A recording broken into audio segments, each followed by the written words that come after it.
we're excited to be here, man. Adam and Kristen Laudenberger were personally mentored and coached by Brent and Brenda Harris, and man, just excited. Yeah, absolutely. Woo. Yes, absolutely.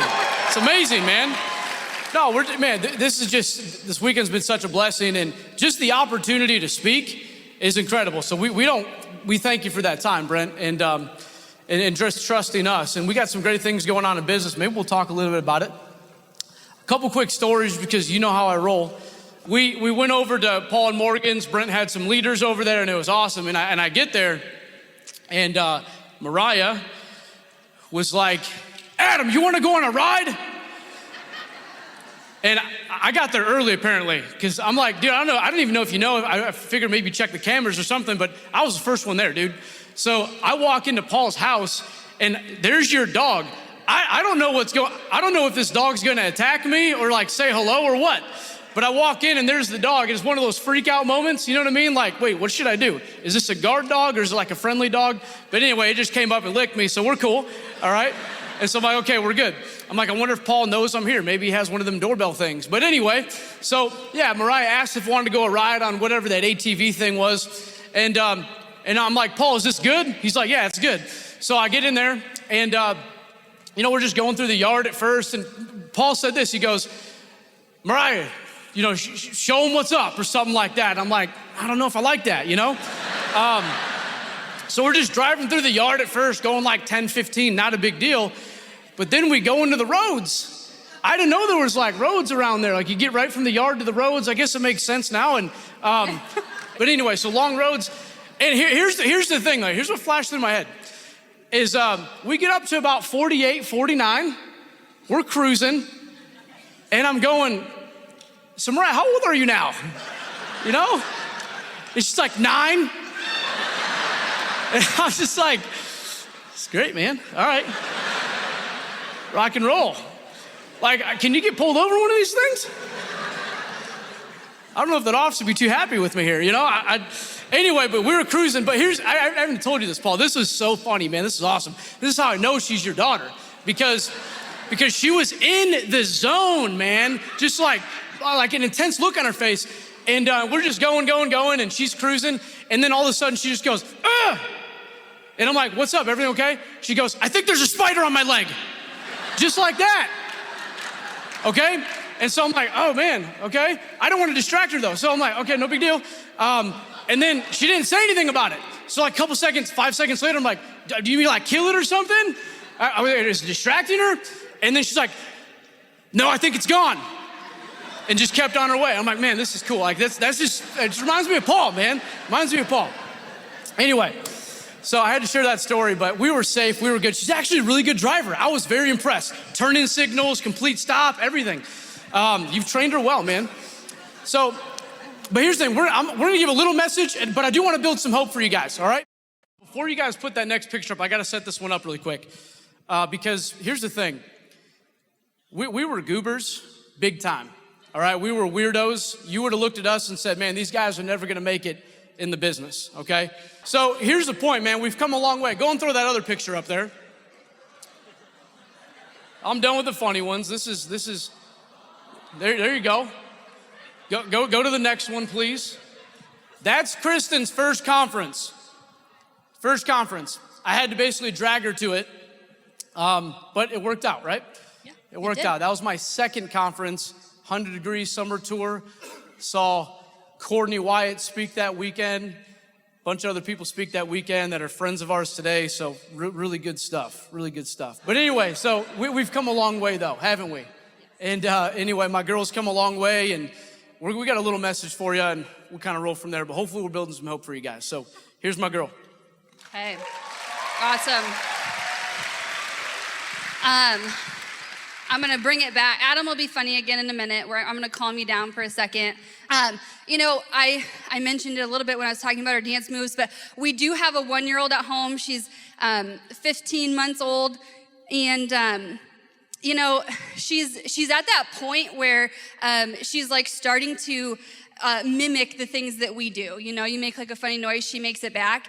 And I don't know if any of you parents in here, you've ever had this where you have maybe like a little bit of a tough day. We have like a dog door. She escapes out the dog door. She she takes the dog food and throws it all over the floor so she can get as much in her mouth as possible. Don't judge me, okay? My dog has to eat too. But, it's just one of those days where it's like thing after thing, and I'm like, okay, take a minute. I put my hand on my head, and I just went, I'm just like calming myself down, and I look over, and she goes, and I notice it too, I'm like bending down to pick something up, and I'm standing up, I'm like, ugh. And so then she walks around, and she goes, I'm like, okay, thank you for that. But it's a fun season, but I'll tell you this, before we were in business, I never wanted kids. Really what it was I didn't want the responsibility of being the person who was the primary influence in someone else's life. I didn't want to be the one who they looked to. And that was the thing that built, who they became as a person. And part of that was because who influenced me, in my life. I grew up, my family, they're good people, but they just were not intentional about the things that we were exposed to, and I will say they today, if I were to look at their lives, the things that they struggle with, it's finances and it's relationships, and those were the things that I struggled with coming into an environment like this. Why? Because I watched them, and those were the seeds that were sown into me. It was just so normal. Financially, I saw people, they stretched themselves so thin, okay? On the outside, they looked really pretty. They had their life put together if you looked at them from afar. But they were the same people who were waiting for years for a payout from a lawsuit that never came, but they held their life up for it, or, the house was really pretty, but when you walked in, the toilets were broken and the sinks were broken and the AC was out because they didn't have enough money to fix everything, but they had the money to buy the house, right? But they were always stressed out financially. They were always stressed out. And because of that, they were always concerned with whether or not there would be enough money. Most of the time there wasn't. And so for me, growing up, that was the thing that I was always most concerned about. Will there be enough money? For me, when we started this opportunity, when we were introduced to Brent and Brenda, I never spent money on anything because I was worried it would never come back. I wasn't convinced that I would ever be able to make that money again. And that was an intense fear for me. I just didn't know if it was ever gonna come back. I didn't know if I had the ability to make it again because the people who influenced me didn't know if they could, you know what I mean? My family also struggled relationally, okay? They were really, really quick to write people off. If there was something you said that they didn't agree with, boom, you're gone, next, on to the next, and it'll be fine, okay, siblings, fine, we won't talk again, and nobody thinks twice about it. So relationships were strained, and they were fragile, and nobody talked about anything important because everything was on such a thin thread. If I said the wrong thing, then I could be cut off from so-and-so for the rest of my life. And so instead we talked about the weather, or, the dogs, or literally that is the topics. And so for me, those were the things that I took on too, and all through school, I had a new best friend every year. Usually they made me angry in the summer, and I said, okay, bye, I'll find someone new. And every single relationship that I had, it was never my fault. It was always theirs. They always did something. But I just never had strong relationships. I never kept relationships because I was quick to write people off if I disagreed with them. If they didn't, or if they had different views than me, I would just walk away from it and not think twice because that was what I was exposed to. In this environment, I learned how to love people. I learned how to embrace people who have different viewpoints, who don't agree with me, how to have a crucial conversation, how to just get to know people and not judge them based on the one thing that I didn't like, but instead love them for who they are and just get excited to win with them. Because what I realized was when you're winning together, when you're going after a common cause, it doesn't really matter if you don't agree on everything because you're going after the same thing. And that made it a lot easier for me to lock arms with people, create relationships, lifelong friendships that will be there for forever. You know, some of our top people we've had the strongest conversations with, but we're still best friends because Brent and Brenda, because the leaders over here, the people in this room, they taught us how to have strong relationships. And that was something that I needed in my life. And you know, here's what I'll say is today, you know, there's a million other things that this environment has helped with, that Brent and Brenda have helped us with, that listening to the leaders, you know, listening to an audio in my car, those are the times where I was really working on me. But today, I'm so excited to be the one who's influencing my daughter. That's no longer a fear that I have. That's something that I embrace. I'm way excited to be the primary influence because guess what? It's not just me. It's not me who's influencing her. It's everything that's been poured into me. And I don't have to worry about going down a wrong path because we have people in our life who are going to keep us in check. And her future is bright, and that's because of this room, because of the mentorship that we've received. And here's what I'll say is, you know, you can choose to press in. You can embrace this environment. You can embrace the coaching that's offered here. You know, you're in this room. Embrace your mentors. Embrace the people who are speaking into your life. With that, I'm going to pass it back off to Adam. Awesome. All right.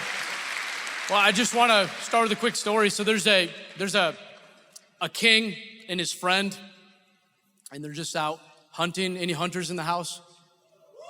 Good for you, man. Awesome. But a king and his friend, and they're out hunting, man, doing their thing. And it's actually the king's assistant, but they've gotten buddy. They're cool now.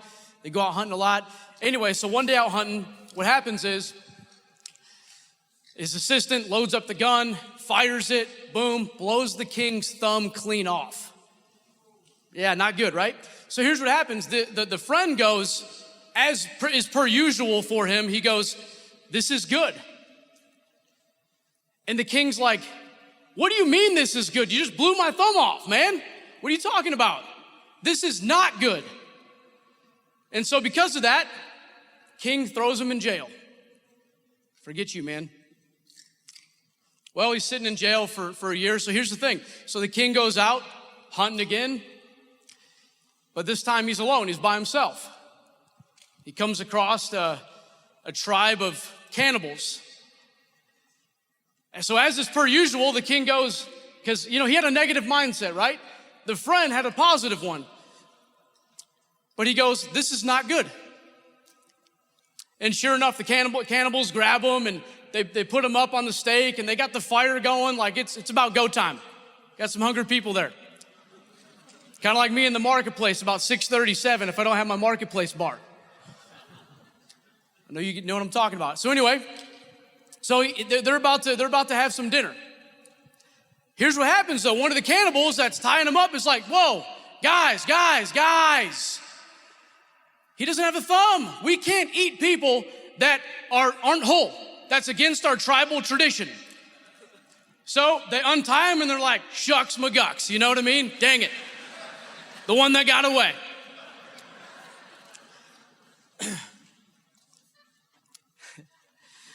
And so the king, thankful his life was spared and kind of felt bad now. He's like, "Dang it, I just put my friend in jail because, you know, this whole situation, I feel bad that saved my life."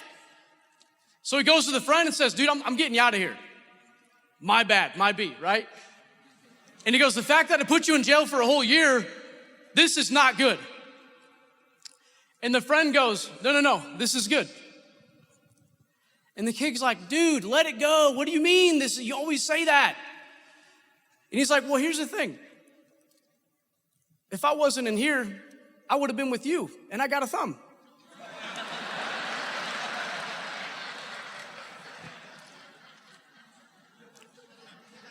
Two ways of looking at things. PMA, positive mental attitude, right? Or NMA, negative mental attitude. Two ways you can look at things, two perspectives. Two ways you can make decisions. What if I told you that when someone quit, you could actually say, "This is good"? What if I told you that when somebody made it all the way through the process, maybe a follow-up too, or they had a launch date on the calendar, and all of a sudden quit answering your text messages, that you could actually say after that, this is good. What if I told you that the people around you didn't believe in your dream as much as you believe in your dream? That you could actually say, this is good. I've heard it said to maybe get a case of the goods.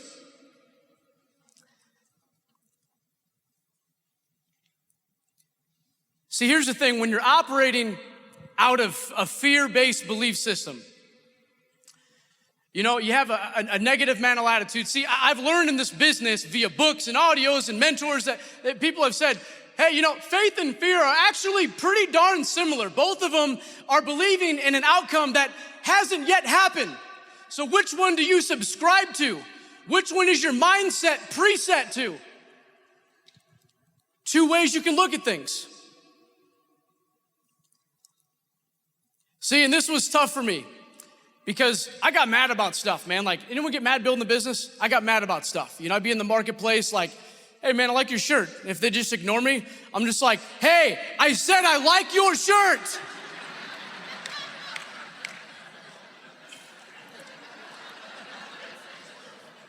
Could have not say anything to me. It's not the size of the dog in the fight, you guys. It's the size of the fight in the dog, all right? Keep that in mind.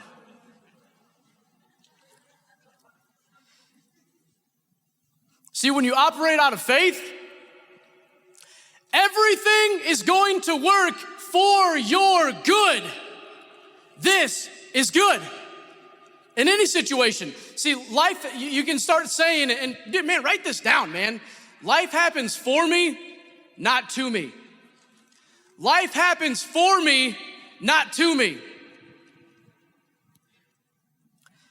Man, I remember calling my upline. Be like, man, I did 7 meetings this week, upline. No one got in. My pipeline's empty. Dang it.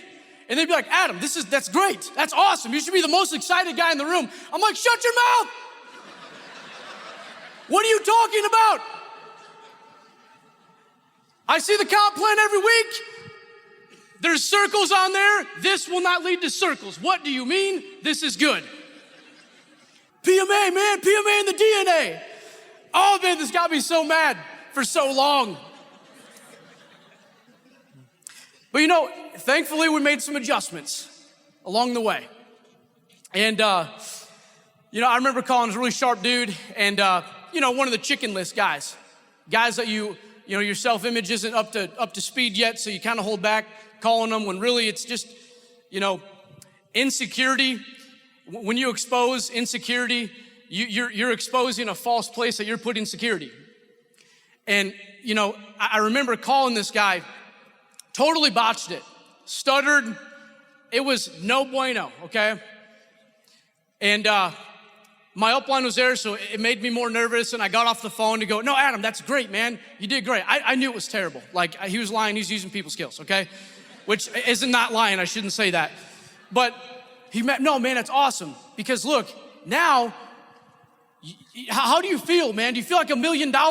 Yes, I do, and I did. Like, how does it feel like when you fear something and that you don't succumb to the fear, so you operate in faith and you do it anyway, even though you're scared? How does it feel? Doesn't it feel like you feel lighter? You feel awesome about it?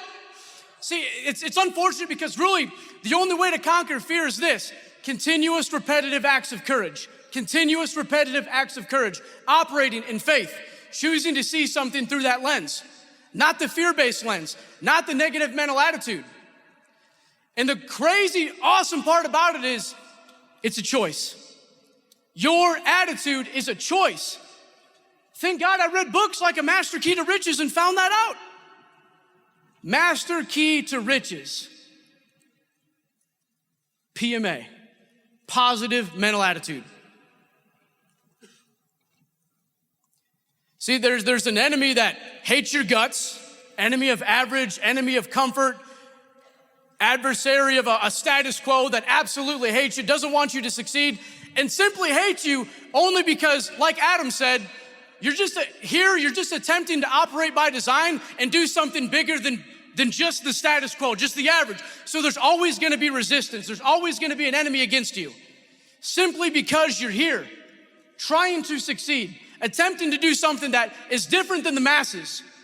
So there's always gonna be that against you. I remember a story, I bought a car, it was a rebuild, not good, all right? And I called Brandon, I'm like, hey, what do you think? He's like, yeah, Adam, I'm a little skeptical about rebuilds. You don't know who built it, blah, blah, blah. I said, I'm gonna get it anyway. Didn't listen. The first week I had the car, about 8 different lights come on. Looked like a Christmas tree in my dashboard, all right? Not good. But here's what happened. Because I made this tweak in my mindset, I'm living out of faith now, baby. I'm not living out of fear. I'm like, let's go. So this is the way I live my life now. And so I'm driving, doing my thing, 8 lights on the dashboard, boom, smoke a deer. I don't know, man, deer just have it out to get IBOs. They're probably planning things, you know what I'm saying? They got a whole, anyway, we'll just leave it there. But so I smoke a deer, bam. Here's what, I'm on my way to an info session though. I'm on my way to a meeting, and here's what I said. I got out of the car, I kicked the bumper. I went, bam. I said, is that all you got? That's nothing. Why? Because I choose faith now, man. I choose PMA. I choose something good will come out of this. This is good. Something good's gonna happen. And you know what's crazy? The car dealership took it. They didn't know it was a rebuild. I don't know how. They didn't total it out. They did $12,000 worth of fixes to my car. I had a brand new car. It was good.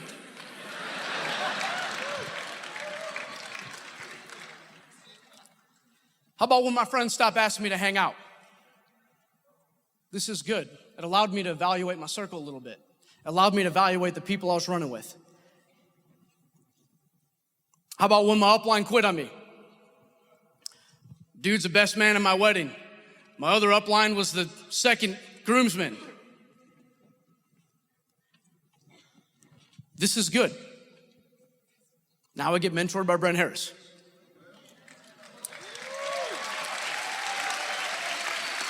I'm almost done.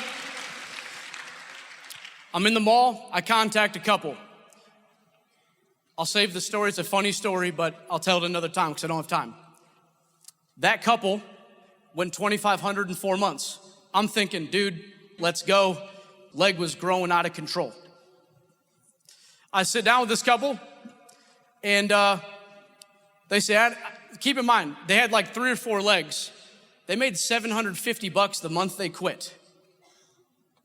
I know, you're over there like, dude, I'm just trying to get a guy to stay for the training. I understand. I was there too. But they sat down with me and said, Adam, we prayed about it and we're gonna go start this farm. What am I gonna do? It hurt, man. Like, honestly, it really hurt. It was bad. But thankfully, I have an awesome wife who's absolutely my rock. And she goes, you know what, Adam? We're gonna call this our harvest leg. This is good. How about get a case of the goods? This is good. That led to Rollin and Elitza Roger.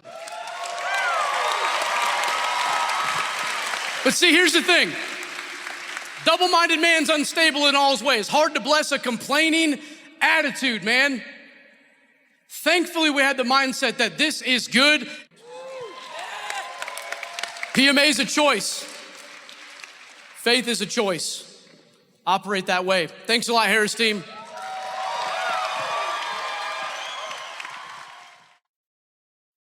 For existing IBOs only, not for use with prospects. The success depicted in this profile may reflect income from sources other than Amway, such as earnings from the sale of training and education materials or other businesses and investments. While the techniques and approaches suggested have worked for others, no one can guarantee that these techniques and approaches will work for you. In addition, we want to emphasize that success in this business does not come without hard work.